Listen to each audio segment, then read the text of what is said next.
What is good, Epic Gamers?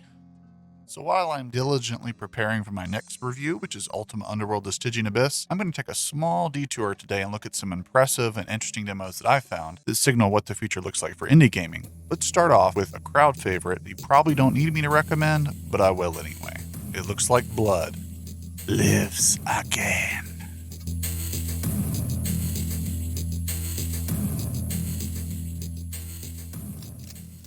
Developed by Jason Smith of JSauce Games and published by none other than 3D Realms, Cultic evokes the haunting atmosphere of its inspiration while also providing a creative art style and satisfying combat. Makes you feel like you're playing Blood, but better. You may be put out by how much everything wants to kill you and how good they are at it. Even on the medium difficulty, you'll still get your ass handed to you unless you aim for the head. The headshot is Cultic's great equalizer, and you'll be rewarded for your trouble with incredibly gory jibs, eyeballs popping out, and more. There are a plethora of weapons, including somewhat janky but satisfying dynamite sticks, a gorgeous double-barreled shotgun, and many more. This is the most polished gameplay-wise of all the demos I've played and should be at the very top of your list.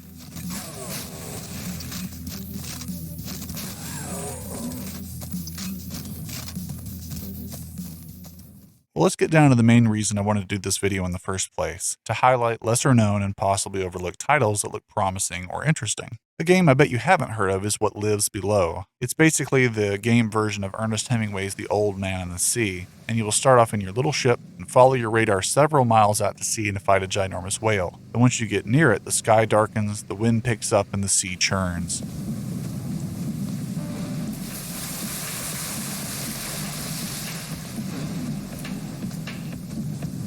You must harpoon the thing to death without having your ship capsize, and once you get your first hit in, Free Willy will knock you around pretty hard. You'll use a fire extinguisher to put out the flames on your ship and keep on trucking to try and outlast the whale.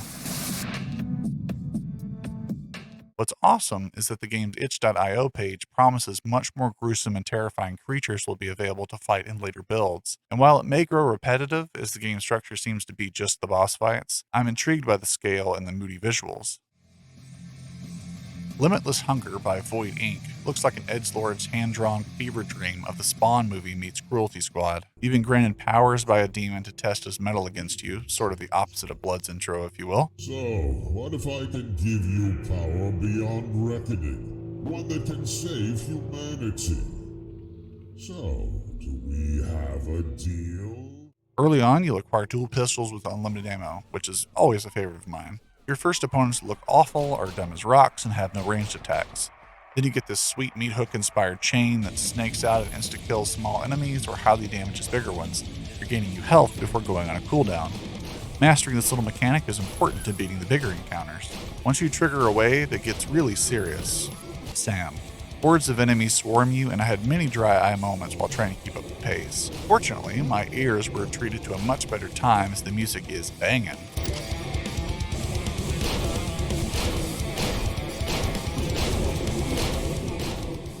I have to give the developer all the points for this 2005 Constantine reference, which is one of my favorite movies and which spawned one of my favorite video game adaptations. The Holy Shotgun looks good, sounds good, and is very effective, especially when it got upgraded with a grenade launcher attachment. The last thing I want to touch on are the boss battles. The first is the most interesting, a rotating tower that continuously spawns enemies, firing lasers and rolling explosive balls to keep you occupied. One time, I couldn't get the boss's health bars to appear and he wouldn't attack me, so I restarted the whole game, and once he started working as intended, I died over and over until I stopped respecting his attack and just stood still on a whim. And for some reason, the tower stopped spawning enemies and kept misfiring lasers way over my head, allowing me to just hold the trigger down until it died. The second is against an angel with a minigun, and for some reason it felt like an Alice Madness Returns battle. It wasn't nearly as fun as it could have been because she basically just hit scans you and you get very little ammo in the arena, so you run out quick and have to use the weak pistol ammo for forever until she dies. If there was a way to dodge her attacks through more than just getting lucky, I probably liked this fight the most. The last boss fight against the Cerberus is designed even worse, as you can kite him by default. Now I like the ideas present here, but the execution just needs some polish. I do like the trash metal aesthetic and tone, although I don't know what this is. Welcome to Burger Hell. Here's your order. Wait, you have no soul? How are you gonna pay for this burger, you slimy cock-sucking soulless mother of a whore? And don't even dare walk away from me, you educated wannabe. I don't want to see you near my fast food restaurant anymore, you hatred guy wannabe. Alright, well, let's take a break from shooter mayhem and go in the completely opposite direction with a horror game by Headwear Games called Chasing Static. The demo starts with you driving along a rainy back road in the English countryside. You're on your way back from your father's funeral earlier that day, carrying his journal of cryptic notes about a sickness that infected his team while they were researching a mysterious garden nearby.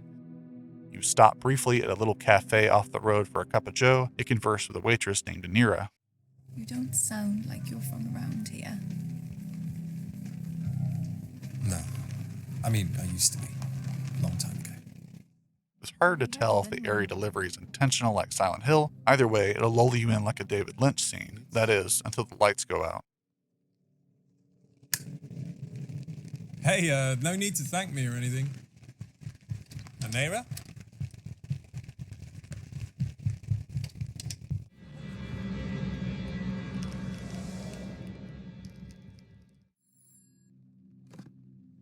You awake and receive an ominous phone call to not go into the woods. And so like any good video game character, you pay no mind and sprint for the forest. The pathways are cleverly marked by little phosphorescent mushrooms, and their maze-like structure reminds me quite a bit of Bloober Games' Blair Witch. You'll do a lot of walking, picking up an item and sliding it into a socket or something simple like that before walking some more. While I do have my doubts about how engaging the gameplay will be long-term, the atmosphere and the weird background are intriguing enough, and I'm hopeful that whatever lurks in the bunker that took out your father and his associates will be interesting to encounter. Conscript by Catchweight Studio is not quite a horror game, but it has some horrifying themes being set in the trenches of World War I. Normally, I don't adore the isometric viewpoint, but I quickly began to enjoy this Resident Evil style fixed camera as I scoured the environments for guns, medkits, keys, and other items to make my way forward.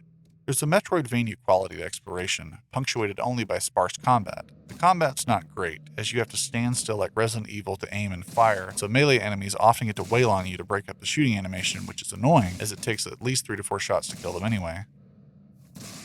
The exploration's the real selling point here. It's rarely too vague where to go, although you will definitely need to take advantage of the map provided and also mentally map the trenches so you can remember where to go back to and slot in that item that you just found.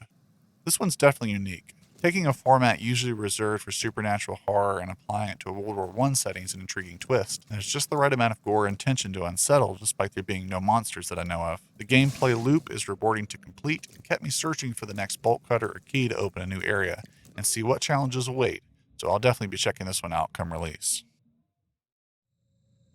Well, I'll be danged to heck. This is some Eurojank by Polish developer Ninth Exodus. Peripeteia, Greek for a sudden reversal of fortunes, and also apparently the name of your anime protagonist, is billed and is an immersive sim. There's definitely a lot of Deus Ex's DNA present here. There's a menu selection for implants, the inventory is grid-based, you're decked out in a black leather trench coat, and the world is clearly very cyberpunk. What you'll notice right away, though, is how janky the controls are. Whether this is geographically induced jank, or the following of some unwritten rule that immersive sims can't be too fun to play, or we won't think enough, I don't know. You'll be asked to pull off some platforming, and that's where the controls actually start to work in your favor, as this is some of the most fun platforming I've ever played. Your character will grab onto any interactable object with Spider-Man-like agility, and because you can stop your fall by making contact with any object's hitbox on the way down, it's incredibly freeing to experiment. Because it's so forgiving and makes you feel so agile, the platforming turned out to be something I did just for fun when I wasn't understanding where my next objective was. If there's anything daunting about the Steam demo that I played, it's how much dead space exists in these levels. The washed out and cavernous spaces remind me a lot of the daunting loneliness of divine cybermancy or control. Their scale is awe-inspiring, but the levels are often just big hallways or hidden paths that lead right back to the same place you just were, and rarely amount to anything cool like NPCs to talk or trade with, or any truly crafted stealth or combat encounters. Kind of like I was just playing a tech demo. I'll still check out the final release. I have to say, this one kind of had me scratching my head a little bit.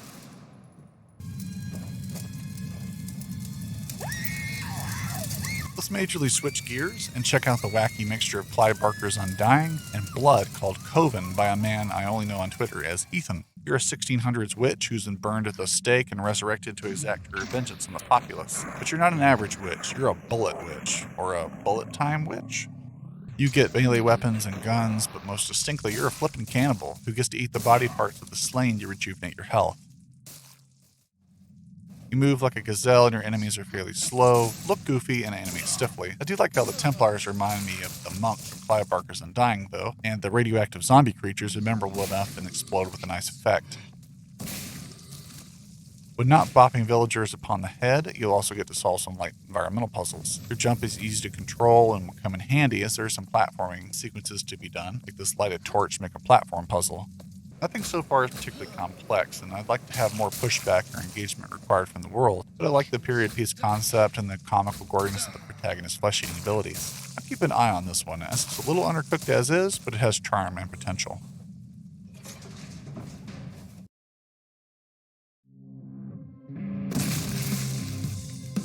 Incision by Smooth Brain Dev gleefully declares on its itch.io page there's no story getting in the way of the gameplay. Immediately striking is the Grindhouse Silent Hill art style with the speed and difficulty of Quake. As unforgiving as it is, this game is still really fun. Weapons have great feedback as they tear through the deliciously vile enemies. This game is all about the adrenaline, and I'm certainly not asking you to do anything much more than just mow down challenging hordes of enemies. The aesthetic is inspired, combat is super satisfying all the way down to the gun animations, and the music's pretty good too. I won't belabor the point. This one had some of the very best gameplay of all the demos I've played recently, and I'm really excited to see this one released fully. Diluvian Ultra by Crest Home Studios. The art style alone is breathtaking and looks like some excellent takeoff on Guyver or Metroid Prime. The backstory is that you're a vampire warrior who awakes from his slumber aboard his castle ship to find it overrun with power armored bad guys. You must figure out the how and the why while taking care of the who's and the what's. What stood out to me the most are the tactical considerations combat requires. You get a really nice airtime double jump that lets you vault around the high areas of levels to find items or just evade enemies, and it's so precise and feels so good to control, other games should definitely take note. As for your offensive options, you'll start off with a nice big blood sword, but you'll get quickly introduced to the main balancing act of combat, stunning shielded enemies with a special biogun, essentially softening them up for regular damage attacks. This means you're always coming in like you do in Halo, taking out shields first, but in true retro fashion, you'll need to quick swap to the weapon that does damage to finish them off before they can recover from the stun. You'll also be able to save your progress at select points in the game by slicing open your hand and basically creating this little baby in a womb looking thing that'll be you when you respawn. It's very Souls-like, but also not nearly as damning when you do have to respawn, as you get to keep most of your gear. You seem to only lose the high-powered weapons like the Diluvian chain gun or powerful flare gun that lights up your enemies like Christmas trees. A real power rush in a game that constantly asks you to be cautious and wear down shields first. Another cool wrinkle in combat is that any enemies who put up force fields have to be engaged with your blood sword, adding higher stakes as you must wait in close and try not to get picked off. Diluvian's one of my favorite demos I've played recently. Its H.R. Geiger-inspired biomechanical aesthetic was wonderful, has cool lore, and supposedly will have some beefy story consideration, and it plays differently than most any other retro shooter out there with its smooth jumping mechanics and tactical, fast-paced action. Absolutely keep an eye on this one. I think it's going to be pretty special. Now, before I leave you, and because I love you, I just want to make sure you see this. This, my friends, is Turbo Overkill, and its art is murder. Thanks for watching.